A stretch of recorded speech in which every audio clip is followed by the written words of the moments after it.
Aloha and welcome to another episode of the Ohana Packers Edition podcast, the podcast where two dudes from halfway around the world are joined this week by Matt Ramage to talk everything Green Bay training camp. Oh boy, I can't even blame that on the intro. Matt, welcome to the podcast. How are you doing today? And thank you for joining us. Dude, I am pumped to be here. You guys have a really clean operation going on over here. You know what I mean? Only the best for the best. That's all I can say about that. No, I appreciate you asking me to come on here. This is fun. You know, I'm having a couple 3 beers, you know. Not gonna lie, I'm a little buzzed up. As I've said a few times. That's the way we want to hear it. Wouldn't That's expect any less. Yes. Exactly. It's Sunday night, you know what I mean? Sunday night, the week's gonna start. I gotta work in the morning. It's gonna be horrible. So you might as well enjoy tonight. You know what I mean? Yeah. Hey, I'm all about it. Now, Matt, I'm all about it. Viewers who are uninitiated and uneducated, please explain your contribution to the Packers blogosphere. Well, I am like, you ever listen to Andy Herman? I'm not like that. He's smart. I basically, I'm just a troll, you know. I like to talk about the Packers. I do live streams on Facebook, YouTube, Twitch, like all the places. But I'm not like, no one ever, like, if you listen to an Andy Herman podcast or like even Nagler, all those guys, you get smarter. Like, you leave knowing more about the Packers than you left. That's not happening on my show. But we're gonna have a good time anyways. Well, don't feel bad. We had Andy on like a month or two ago, and I don't think he's coming back after that one. Because I think he got to deal with us, and it's like this, like you said, this is an amateur production. You know what the hell's going on here? First of all, I love it. That's fun for me. I like to have fun. That's the thing. Like with anything I do, like I'll say to any podcaster who's like thinking about starting a podcast, and any advice I could give is to have fun. Because if you're having fun, the audience will have fun. I don't take anything too serious. I'm just screwing around, trolling Bear fans. Like I got this shirt on right now, Caleb Williams. It's a tweet from Caleb Williams. It says, "Okay, I guess I'm still a Packers fan." I screenshot it, made it a shirt. We have fun over here. But yeah, you can find me in all the places that people do stuff on social media. And I just kidding. Andy Herman was great to have on, but we are more of a lax kind of. We're a lax group over here. What Joe is saying is, I don't think we're on the short list of substitute podcast hosts if he needs one. I don't think I am either. Yeah, because we have fun over here too. We love to joke and all that stuff, but we still love to talk about what we all talk about, and that's Green Bay Packers. And I think there's different ways to do it. I will say this about Andy Herman. I remember a long time ago when I first started doing like the podcast stuff, I DM'd him and I said, "Do you have any advice for me? Because I'm gonna try to do this thing or whatever." And he told me, he's like, "Don't try to be like me. Just be yourself. Just do what you do." And I think he was saying, "Bro, you can't do what I do." So no, he wasn't saying that. No, but I think it's solid advice. It's like, do what you do. Like what makes it fun for you? Like what, not everyone has to be like I wouldn't say know-it-all, but like someone who's like bringing information or whatever, like reporter wise. Some people, just talk, have fun, drink beers. You know what I mean? I think there's all types of ways to do this thing. And we save the knowledge for the guys that do the writing for our website. So, we just come on and we goof around over here. So, and for the cheap pop here, that's ohanapackers.org. And it's Cole Reedy and Carlos Silva over there that do our writing. So, but yeah, I think chaos is great for this episode. Having Matt Ramage on, having Mike Kiddo over there. Chaos is amazing. However, there was some big news that happened. And if I had one of them soundboards, I would be hitting the celebration music. Jordan Love signed his contract, 4-year deal. What was it? It was $220 million, 170 or 75 guaranteed. Yeah. 155 if it is fully guaranteed. 75 million signing bonus. Yeah, signing bonus. That's it. That's it. See, that's why I keep Mike around this. He knows the technical details. In between trying not to drown my daughter as I give her water, I can look things up on the internet to fact check. That was like the one thing that I knew that you're going to ask me for this episode. That was the TJ Slayton contract extension. No. Yeah, I know nothing else. Just because I've talked about the Jordan Love contract so much that I kind of started retain information about it, but that was it. It's gone now. But it's really, I will fully admit, I have admitted it for the longest time. I wasn't happy with the pick when it happened, but I have always said that I trust in Brian Gutekunst. If he had a plan for it, then that's all you can trust in, and it's really working out.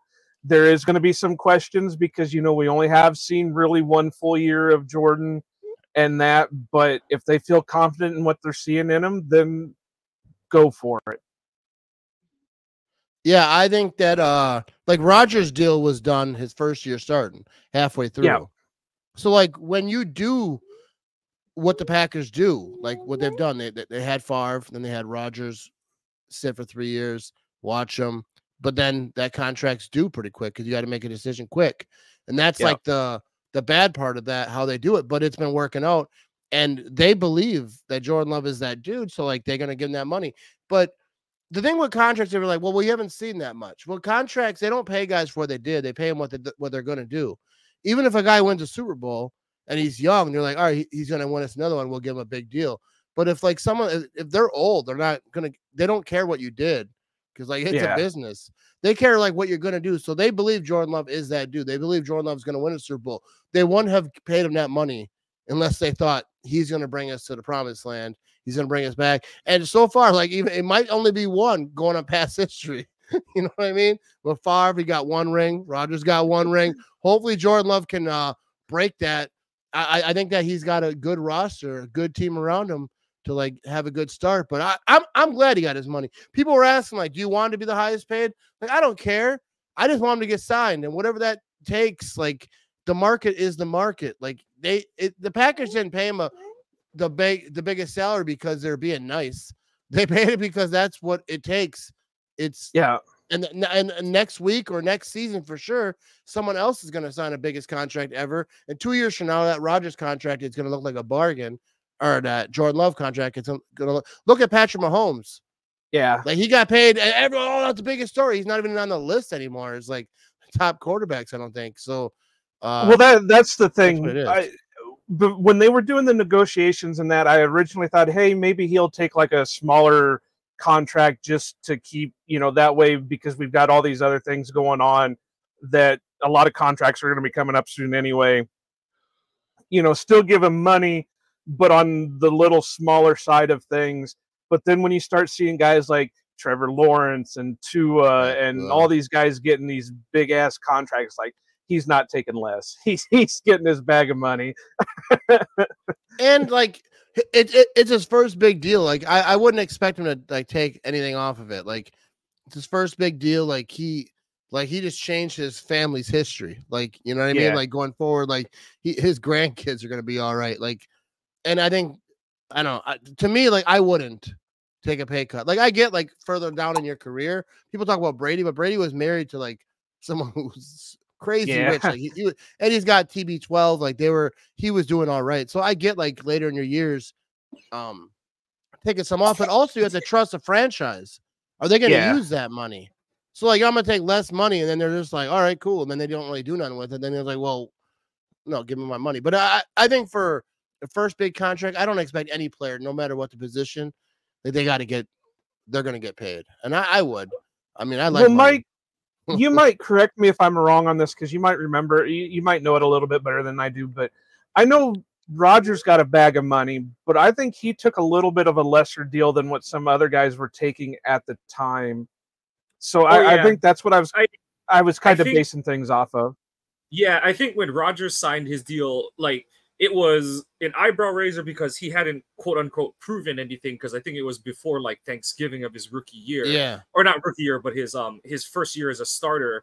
But it was like, that's a lot for a guy that's unproven, but it's not top, I don't think he even was top 5 or anything like that. Yeah. I think it was sort of like a mutual, like, hey, from Green Bay, it was like, we believe in you and we're going to honor that and stuff. And then from Rodgers' point of view, like, you have to remember, going into his first year as a starter, he had ended like every season on IR heading into that. So like there was question of like, this guy is taking over for the most durable quarterback of all time, you know, one of the most durable players in NFL history. And, you know, is he going to live up to that? And they, you know, Green Bay and Rodgers, they made really good on that. But I think by the time he signed his next extension, it was like, oh my God, this dude is on such a like favorable, it's not a rookie deal, but it might as well be a rookie deal for as good of a quarterback as he is, kind of thing. And then, so yeah, so different things. But I mean, Love finished his year. He did something that Favre and Rodgers didn't their first year as starters. He went and won a playoff game, played decent enough that, you know, you could argue he should have won a second playoff game, but you know, that's just signs for the future and, you know, where this team has to go from there. So yeah, you know, and on kind of the point Matt and both you and Matt were making, Joe, is like, I don't really care about the highest paid in history because it's a like an arms racy thing where it's like someone else is going to break it, you know, could be tomorrow, will be next year kind of thing. So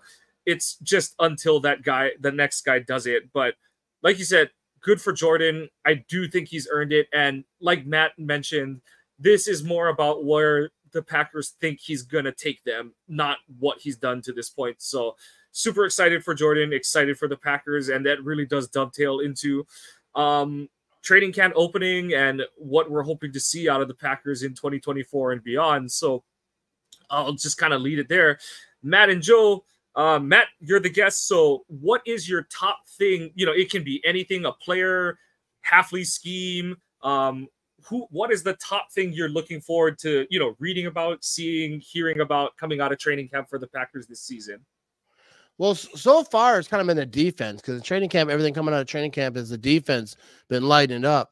Like people talk every year it doesn't matter the team. If the defense is lighting up, like, oh, is it the defense is so good or is the offense struggling? I don't worry about the Packers offense, especially now Jordan Love is back. He wasn't practicing, but I'm excited about this defense. I think it was Nixon came out and said, we want the Packers to be known for defense, not the offense. That this defense wants to be like 2000 Ravens, you know, like one of those top defenses that people remember.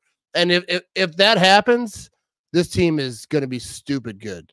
But I'm excited about this defense. I mean, the offense, I really am too, like Josh Jacobs and all those guys. But like, I think I'm very confident in this Packers offense. Like, it's going to do some stuff. So the defense is like what I really want to like. Just, dude, I want him to be aggressive. I want him to punch people in the face, not literally. Yes, literally. Yeah. We but you know, I want him to be nasty. I want, dude, that's what a defense needs: aggressiveness, some nastiness. Like, you know, back in those like Charles Woodson days, like if they dropped an interception, they're like doing push-ups and stuff. Like I want that, like, and it not just nastiness, but having fun. Like even back when a few years ago, Preston Smith and Zadarius was there, Amos, like when they got them, that defense was like so hopeful. But like they run down, you know, they make a play, run on the field and celebrate together, like the little pitcher thing, whatever they're doing. I think having fun as a defense is really important. But I think this defense, you know, hopefulness to be like one of the great defenses. Every year I always say top 5. But I don't lie about it. Like I really believe it, but usually I'm wrong. But this year I think, and sometimes like these last 2 with Joe Barry, I wasn't as hopeful. I don't know if I was scripting top 5, but because they just do stupid stuff, you know. Preston Smith guarding Devontae Adams, like how does that happen? Like, I mean, I love Preston Smith, but like let him go take the quarterback down. Don't have him out there running around chasing Devontae Adams, and he did good. But like stuff like that, like how can you watch that and be hopeful? Like when they're just doing. And then, like, guys are just end of the game. Guys are running open. Like, everyone's around them, but not, like, on them. And, like, what are we doing, bro? Like, it was driving me nuts. So, I'm hopeful for this defense. Everyone's saying the right things. Everyone seems happy. Kenny Clark was on my podcast. He was jacked up about it. And that was before he kind of got in the training camp and all that. But everything that you're hearing coming out of training camp, the interviews, players seem jacked up. Players seem excited. And I think that is a really good sign for this defense. Well, and I think a lot of it has to do with the youth too, that there's a lot of young guys on the team that they're, that youthfulness is spreading amongst the players, where even the so-called older guys on the team are still feeling young because they've got all that youth and excitement going on. So to kind of answer Mike's question, I agree with Matt, but mine is going to be more, and you never thought that anybody would say this going into training camp, but mine's got to be the offensive line, just because there's so many question marks with going on there. We know pretty well that Zach Tom's most likely going to be right tackle. We know most likely right now Rasheed Walker's going to be left tackle. We're pretty sure Elton's going to stay at left guard. Maybe Josh Meyer is still at your center. And right guard, we have no friggin' clue right now. It may be Jordan Morgan. It may be Sean Ryan. It may be Jacob Monk. It better not be Royce Newman. So, it's just one of those things that, while I'm excited for the defense, like Mike or Matt was just talking about, I've got to watch this offensive line just because they keep saying they want to get their best 5 out there, and we have no clue what their best 5 is right now. The coaches may, but we as like content creators and Packers fans, we have no clue. Dude, I will tell you, in week 5, I still won't know. Dude, the offensive line is like my Achilles heel, whatever you want to call it. Like, I don't know how to judge offensive line. I trust everyone else that they're going to do it.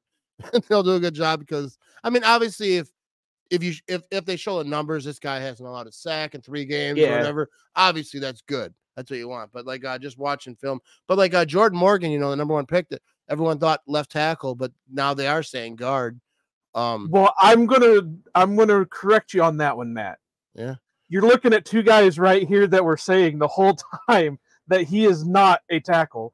And then Brian Maffey is a guy that was on the right guard position since since draft night. Well, I mean, people not as smart as you. You know what I mean? That's who I'm talking about. Those are my people. Those are my people.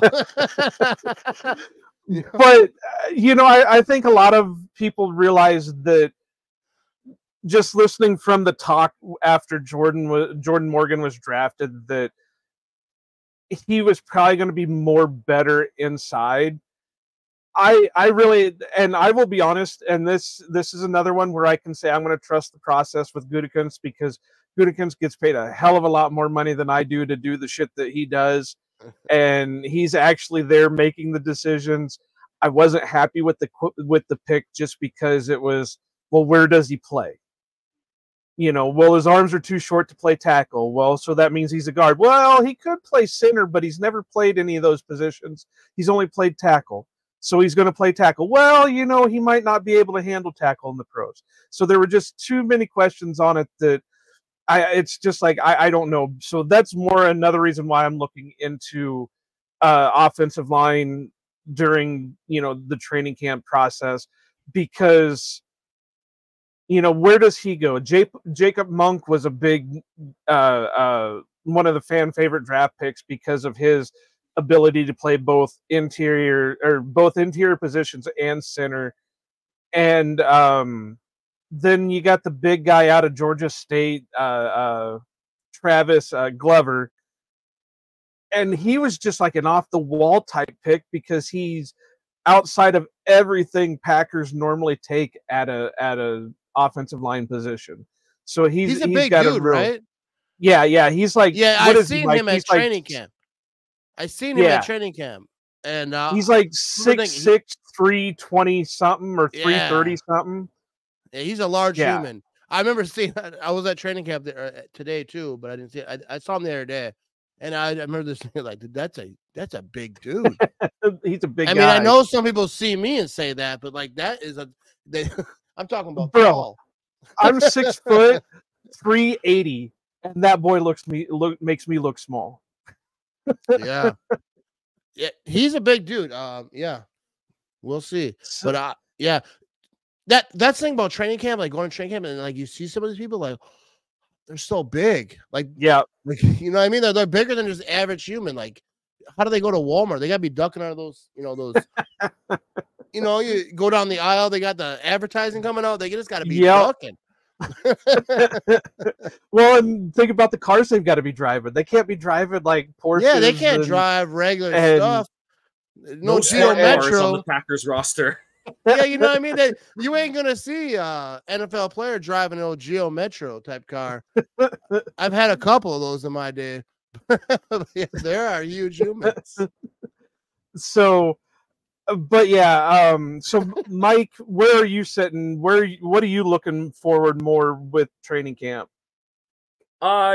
So basically, not to be the Debbie Downer, but it's like there's certain names, we all know them on this roster. Are they going to make it to the next stage of this season healthy?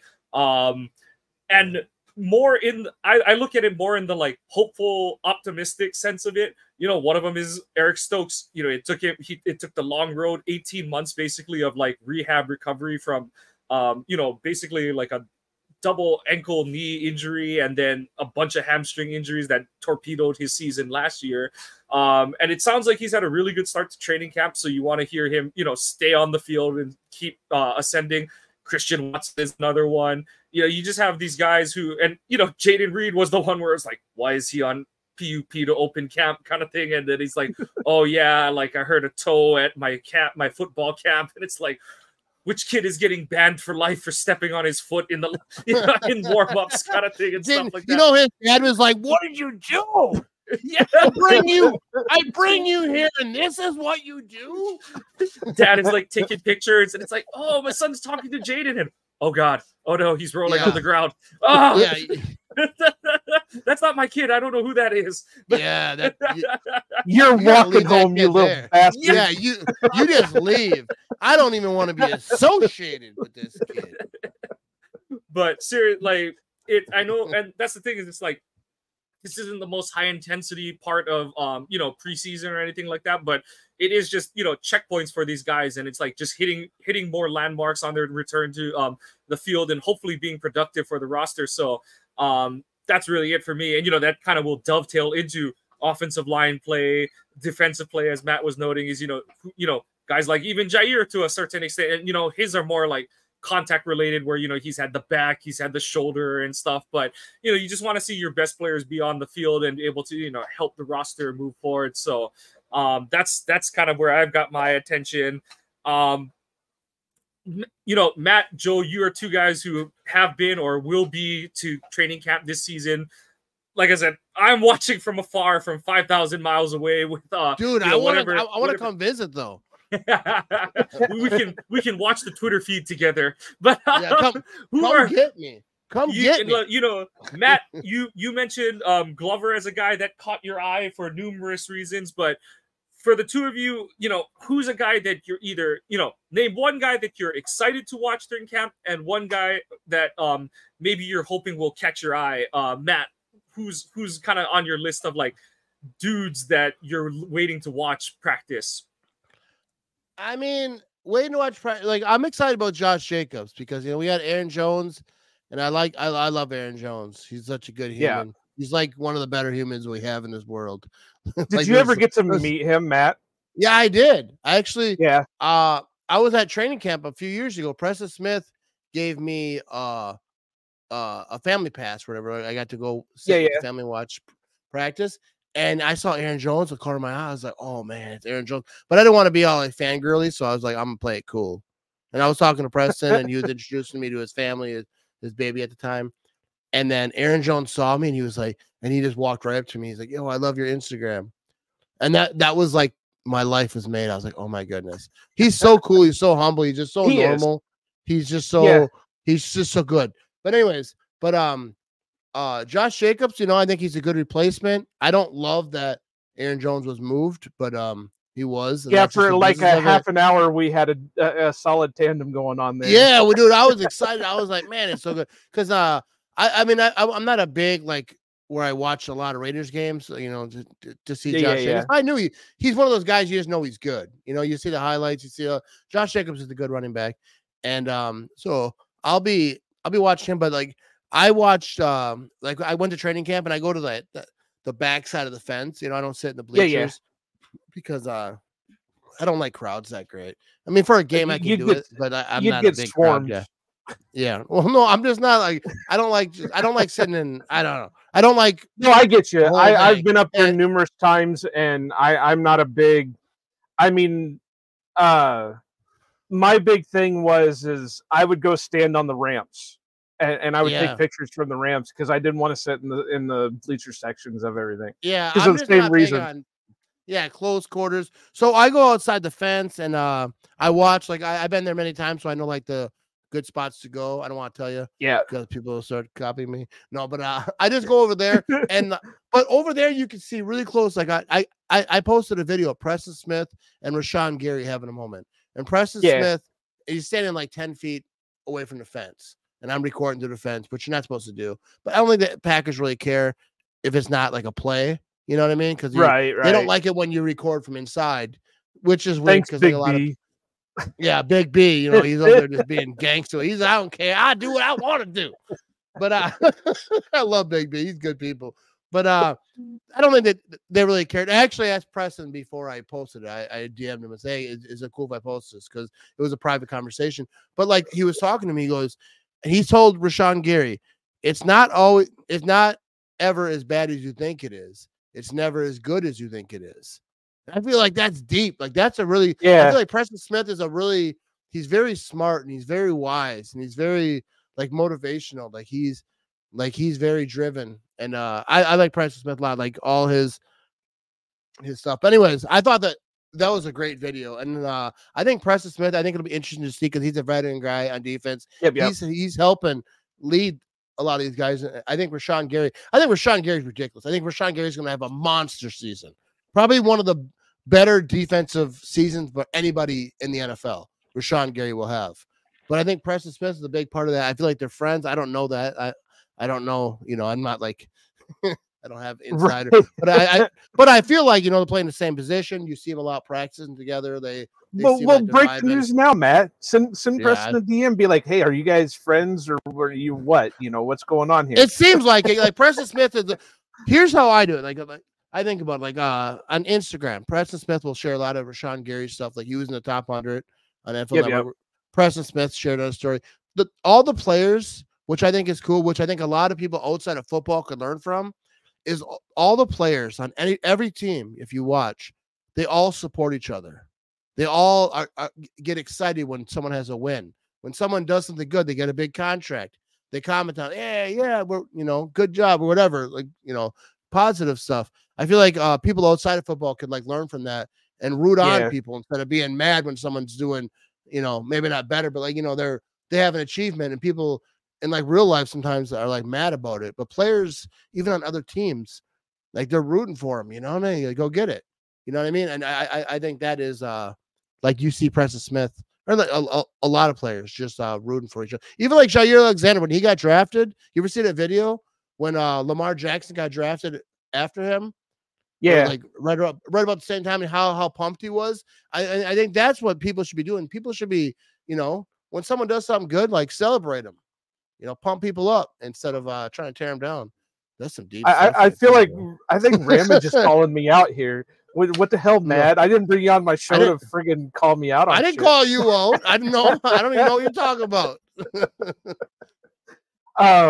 But no, I agree that it's great to see the relationships that these guys have, which in a way kind of, and I know this is old news, so you can't really go back to it anymore, but you see the difference between when Rodgers was on the team and now, where it seemed like Rodgers had his clique of friends and then it was everybody else. Yeah. And now it's just everybody, you know, we're not one single person, you know, a bunch of individual groups. We're one single unit that, you know, coexist with each other. And, you know, not everybody's going to get along every day of every hour of every day. They're going to have their fights. They're going to have their moments, but they're at least containing it amongst themselves. So, you know, that's always great. And, you know, I look forward to see what Preston does just because, you know, it's kind of a change of position for him going from the outside linebacker position to, I think I don't think he's an edge rusher right now. I think they've got him listed as a defensive lineman. So it's going to be interesting to see what he does with his hand in the dirt.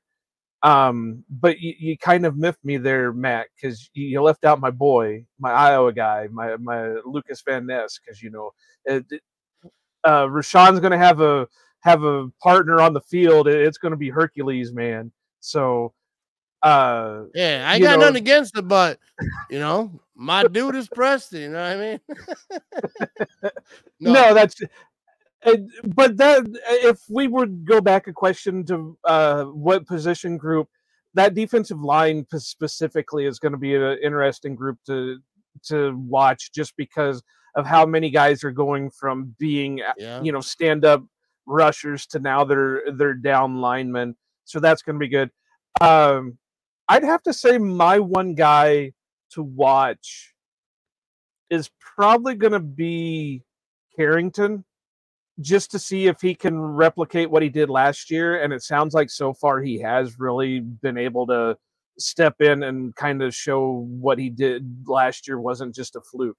And that's an amazing story, coming from a 7th round draft pick to a starter in just his rookie year. And now, he's doing great out there. I know they're saying it's Stokes' job to lose, but I think it's more Carrington's job to lose with Stokes just barely behind him.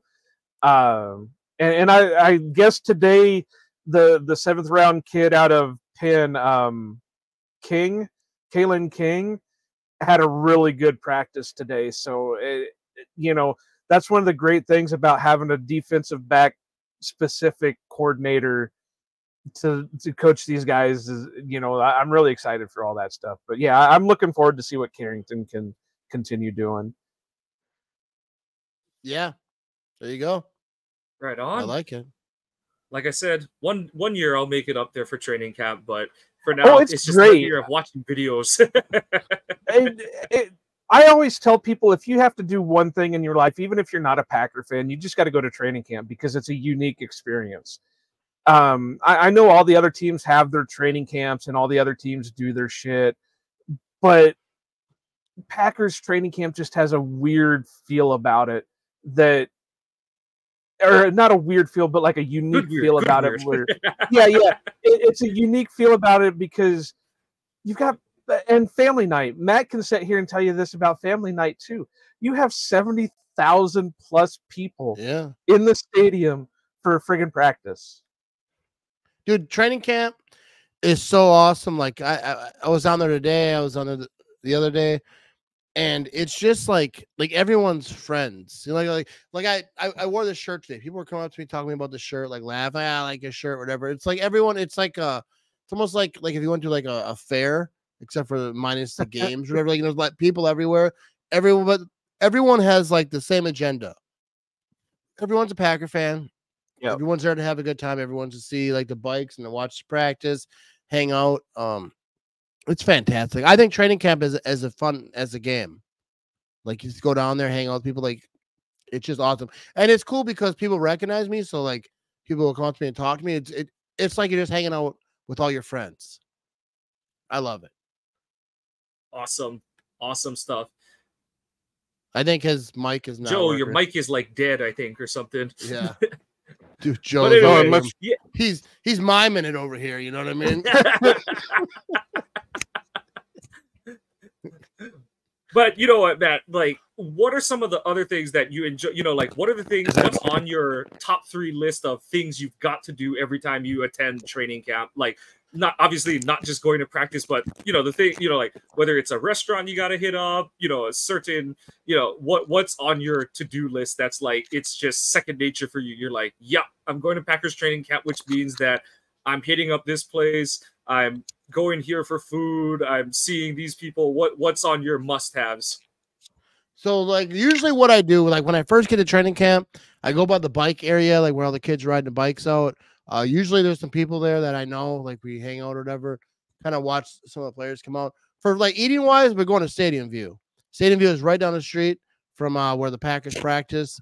I usually walk around and just talk with people. Like, I know people like come there every year. Like you know them from Twitter, you know them from Instagram, wherever. Different people are there all the time. And I usually walk all the way around. First of all, there's bathrooms over there. I'm 45 years old. I need to know where the bathrooms are at. You know what I mean? I need an outhouse, close proximities. And so I go around by the fence. I got the bathrooms over there. And like I said earlier, like you can watch a defense because the defense is usually on one side of the field, like on the I don't even know, like be like south side or whatever of the practice field. And the offense, I don't know if they're on there. I usually don't sit over there because that's like where the bleacher area is. And sometimes I'll go over there, but I usually hang out on the defense side, and then you can watch like from far away, like all like the plays that are happening. But like when I go there, I don't really go there to just watch practice. I go there to just kind of hang out. I think it's a cool vibe, and it depends what time. Maybe have a few beers over there, but I don't live directly in Green Bay anymore, so I usually don't drink down there during training camp because I have to drive home. But back in the day, you know what I mean? But family night is like like you mentioned earlier, family night is awesome. I haven't went in a few years. Like when my kids were young, it was awesome. I think it's a cool spot, a cool thing to go to when you don't get chances to go inside the stadium all the time. All right, can you hear me now? It's all rackly. Yeah.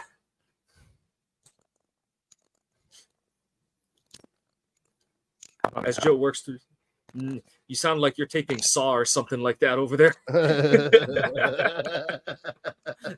about now? It's still crackly.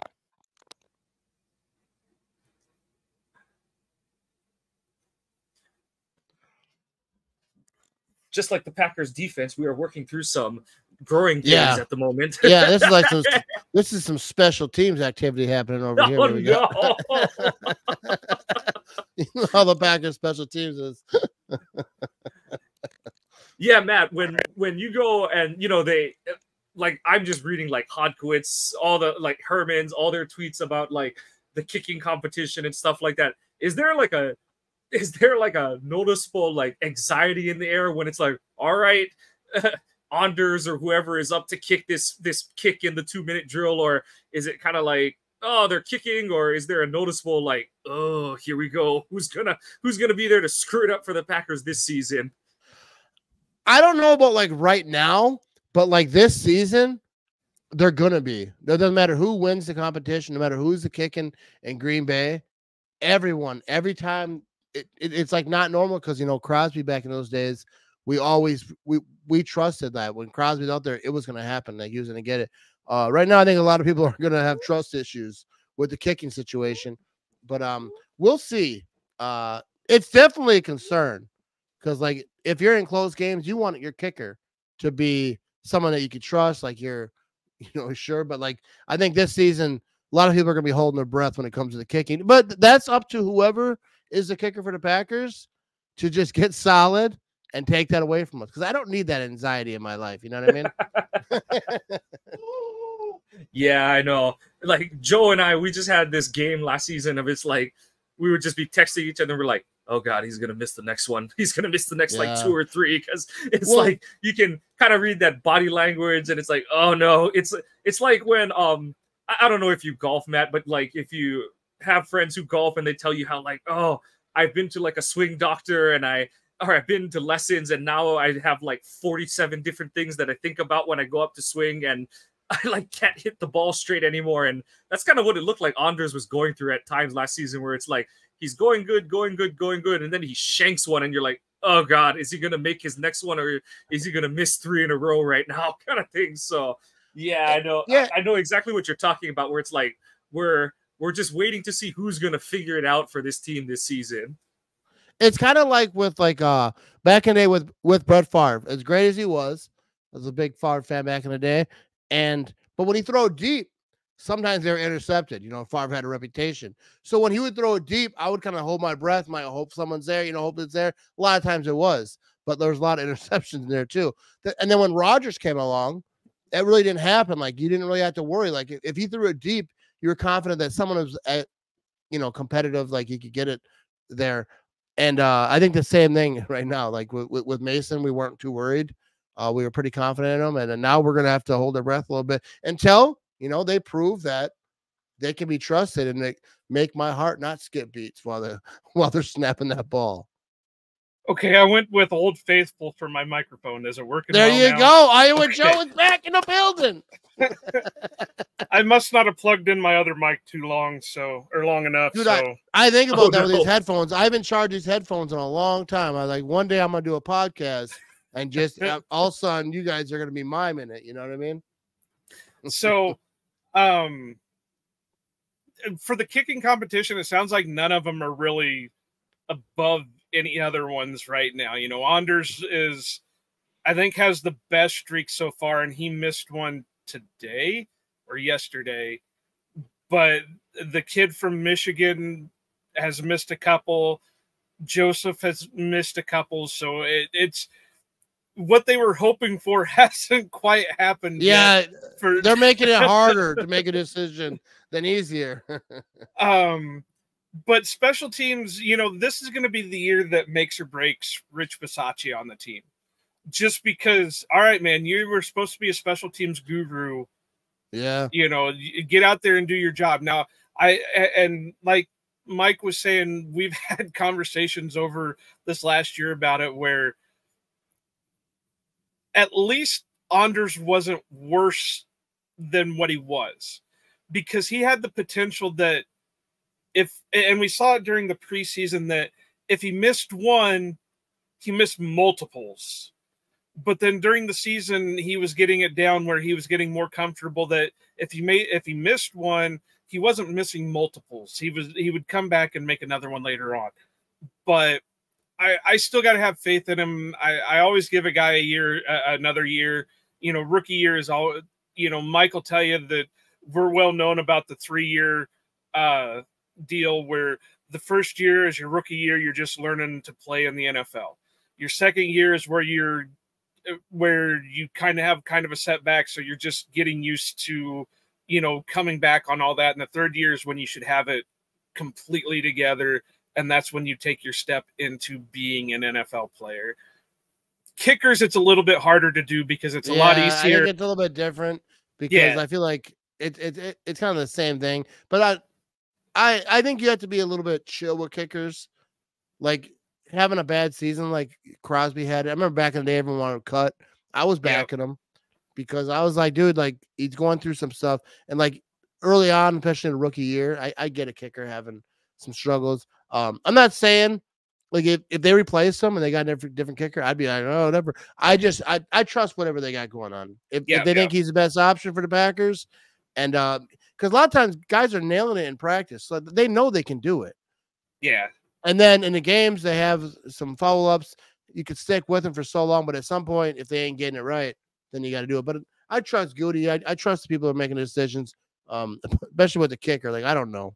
Well, you could have a situation like Minnesota did. They had Anders' brother over there, and after missing a lot of kicks in his rookie year, they cut him halfway through, and then he went over to Las Vegas, and now he's one of the best kickers. One of the better kickers in the league.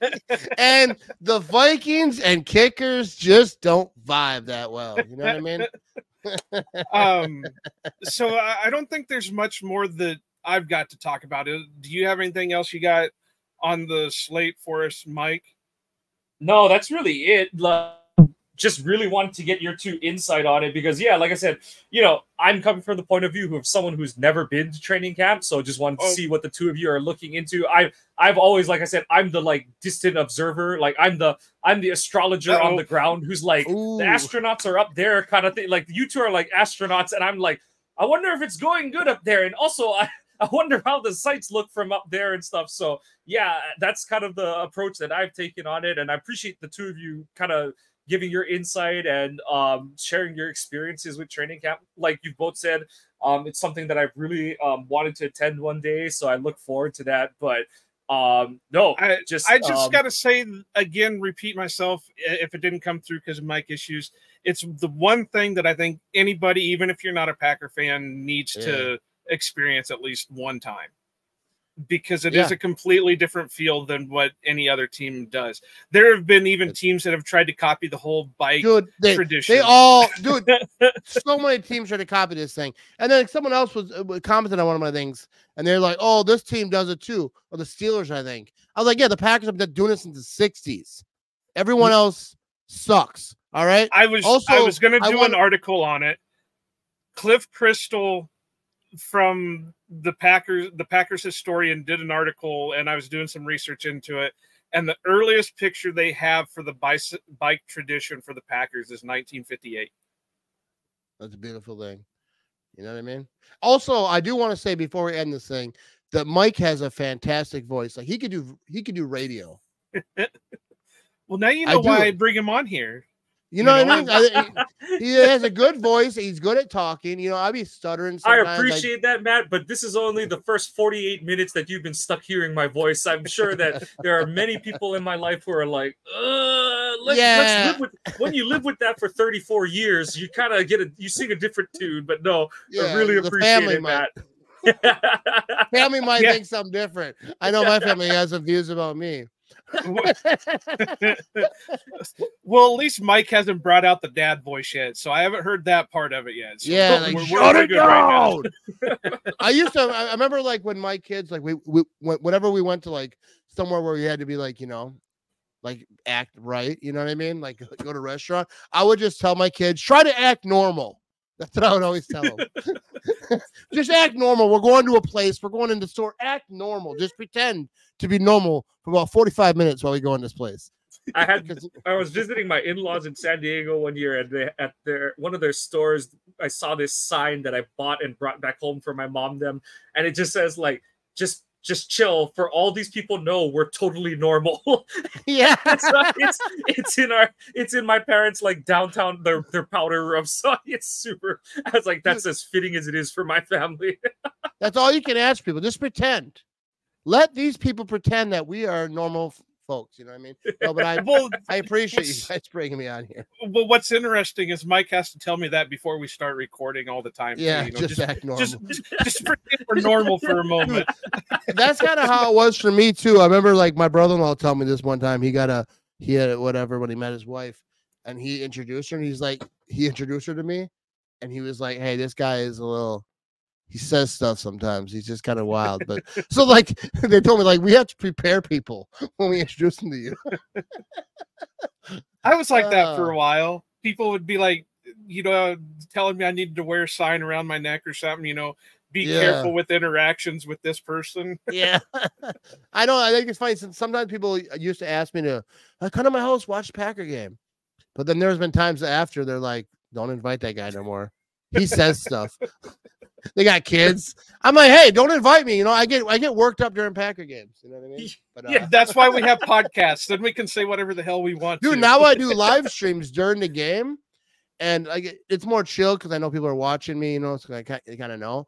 But like if I watch the game and I'm not on live stream, like, dude, I drop some words. I have a clean show. You know what I mean? It's a family show. But like when I'm alone, if I'm watching the game, which I haven't done in a while because I do the live stream thing now, but like I get worked up. Even like on the live streams I just try to like tone it down a little bit because I don't want to scream into the mic the whole game. You know what I mean? Like nobody wants to hear me just like screaming. But dude, the live streams during the game are so fun though. Cause like, you know, a lot of people watch, not like hundreds of thousands, but whatever, a good amount of people watch. And it's like you're watching the game with a bunch of your friends. Like they're commenting. I respond to the comments, throw the comments on the screen. Dude, I love it, especially if the Packers win. If they lose, it sucks because then all the trolls come in like, "What now, punk? Packers suck." And then like, what do you say? They're down like 33-17. Like, all right, whatever, bro. There's not much you can say. I get trolled so hard. First time I went live during a game was week 1. I forget what year it was. They played the Saints. They got blown up by like 30 points. First live stream ever. I'm just standing there looking at my screen like, they could come back. You never know. It was so horrible because I was already nervous because just doing a live stream because it's a lot, you know, to do for 3 hours. You're live, and I've gotten better since then, but that was a bad game to start with. You see, Matt, that's why we only live stream day 2 of the draft, so that we're just shit talking guys that may or may not make it, and we're kind of teasing each other for our theories on who they'll pick and stuff like that. But there's no real stakes. It's like yeah, we'll see who the Packers pick. There's no God. Everyone's and I'm kind of glad out by 30. I'm kind of glad we didn't do certain draft, or we weren't a podcast during like the 2020 season for the draft that year, because our live stream would have been shit. Yeah, I don't live. You would have just had me sitting on the corner like saying, I kind of wish they didn't trade up for him, but I like the pick. Like, just sitting there. Yeah, I don't live stream during the draft because I don't know nothing about college. Like, but when Jordan Love got drafted, I was laying on the couch, right, watching the draft. I fell asleep. My wife tapped me like, "Hey, Packers are up on the Packers are gonna pick." And so I open my eyes and I'm kind of groggy, like, all right. And they're like, quarterback Jordan Love, and I was just so confused. I don't think I've ever heard his name before because I'm not a big college guy. I don't watch any of that, I mean, I watched the Badgers, Wisconsin's team a little bit, but I don't know the players. I'm not locked in like the Packers. But I was just like, all right, I guess. I don't know. I was confused. I didn't expect it. I wasn't mad, but I was like, they know more than me, bro. I was just sleeping on the couch. They were, you know what I mean? So like they know more than me, and I kind of got like what they're trying to do. They're trying to do the same thing with Rodgers and Favre, and if this is the guy, I wasn't sure he was. But I'm riding with him because I'm a Packer fan. If you're my quarterback, I'm gonna ride with you. Now, if they drafted someone he sucked, I wouldn't be like, oh yeah, he's gonna be good, whatever. If he sucks, like I'd have been like, I'm not thrilled with it. But like, I mean, but the way the Packers handle their business, they wouldn't let a guy. They wouldn't. They're too good for that. They would not have gave Jordan Love the deal if they didn't believe he was the guy. And I've seen enough. I've seen enough to know Jordan Love is the guy. I'm not saying he's gonna be a Hall of Famer, but he's going to be a really good quarterback for them. And just, he did all the right things, right? Yeah. Like he shut up when Rodgers was doing all his things. Rodgers was playing those 3 years, even when there was drama, even when Rodgers was on the blackout retreat, whatever he was on, and all the media was talking, everything was happening. Jordan Love could have came out right there and been like, "Oh, I like it," I like a light bulb every now and again. He could have made he could have said a wrong thing, but he didn't. He just did what he was supposed to do. And obviously there's love between Rodgers and Jordan Love, and he did everything right. And now it's his time. And then people were mad at him because he held in, as they call it, because he was there. But like, dude, I feel like that was his good business. I think the Packers wanted the same thing. Like, let's get this done, and then you'll play. Because if Jordan Love would have got hurt, if they're like working on a deal, like they're like one line away from it getting done, and now all of a sudden Jordan Love gets hurt, the Packers are in a bad spot. He's in a worse spot, but I feel like that wouldn't have been good. So I think it's good he wasn't practicing. I'm glad it didn't go on for more than a week, because then it might have been a problem. But I think that that don't matter. It don't matter. Yeah. And he was there. He didn't miss a padded practice. Yeah, he was at OTAs. He was working out in the offseason with his wide receivers. Like, Jordan Love has done everything he's supposed to do. Yeah, and he was still at practice. He was still there. Yeah, so he wasn't doing this. He wasn't throwing the ball into a net. Who cares? If it went on for 3 weeks, I get it. If it went on through preseason, then I get it. Like, you want him out there practicing. I don't expect him to play too much in the preseason at all. Maybe he gets a quarter in the third game. I don't know how LaFleur is going to do it this year. I assume he's going to do it like similar how he's done in the past. But like, I think Jordan Love's going to have a big year. He's going to be one of the best quarterbacks in the league. And was it Pratt or was it Clifford that was saying that after throws, Jordan would come up to him and start like quizzing him on routes and plays and stuff like that? So Jordan was still involved. Yeah, that sounds like it. It'd be funny if he was like all trolling him a little bit. Like, no, that sucked, bro. That sucked, bro. No wonder they're paying me. They're gonna pay me so much money. They're gonna pay me so much money watching that thing. I don't know what you were thinking about. Sean, I can throw it with my left hand farther than you can throw it with your right hand. That's what I would do. If I was a starting quarterback getting paid the top money, I would troll all the back up, and in a fun way, because I troll all my friends. Like, I always tell people that if I kind of like dog you a little bit, if I talk a little trash, That's because I like you. If I don't talk trash to you and I talk to you a lot, that probably I don't like you that much. Stop talking to me. Yeah, so he's never talked trash to us, Joe. I guess we know where we stand. Yeah, but no. I know. You know what I mean?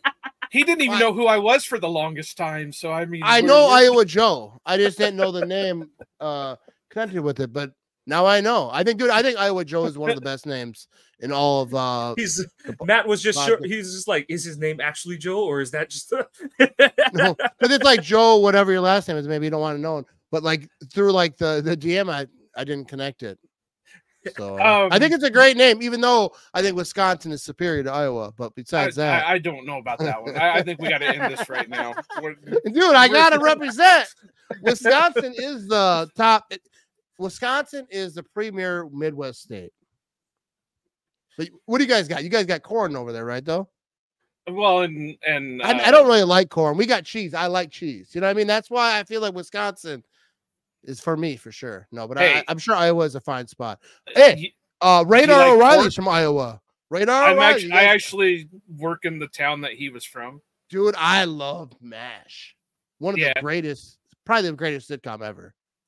Radar O'Reilly. Oh, I'd maybe go to Iowa just to go to that town. Yeah, the town that Radar was from, I actually work in that town. Do they have a sign there? I heard that they have a sign there. I heard that they don't have a sign, but now in the Historical Society, I think they got a little section for the Historical Society Museum. Yeah. But there for the longest time, they didn't have anything. There is a sign, I think, in one of the there's a little, I guess if you want to call it a restaurant, but it's not really a sit-down type restaurant. It's called the Canteen, and they've got a sign in there for Radar, and and the restaurant's been around since like 1920 or something. Yeah. So, but yeah, shout out to Radar O'Reilly.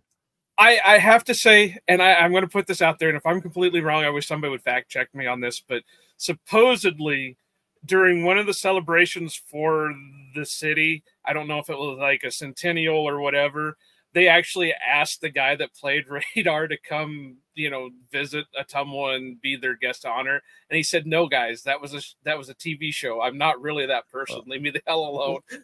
And he's also, he was a dick, for being honest. Like, I've watched like a lot of the documentaries and like a lot of people talking about it. That's why he left, because he was kind of rubbing people the wrong way. But I still love the character. I don't care about the reality.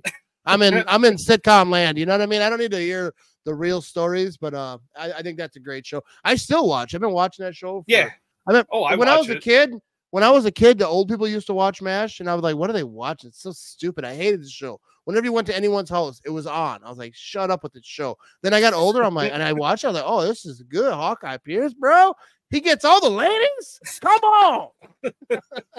Yeah, I mean that's a common story right there. But we could have a whole nother podcast on. Yeah, dude, I'm telling you, I could have a whole side podcast on my whole thing, just talking about the TV shows. That's the kind of life I have. Lost, MASH. I can talk Sons of Anarchy. I do it all.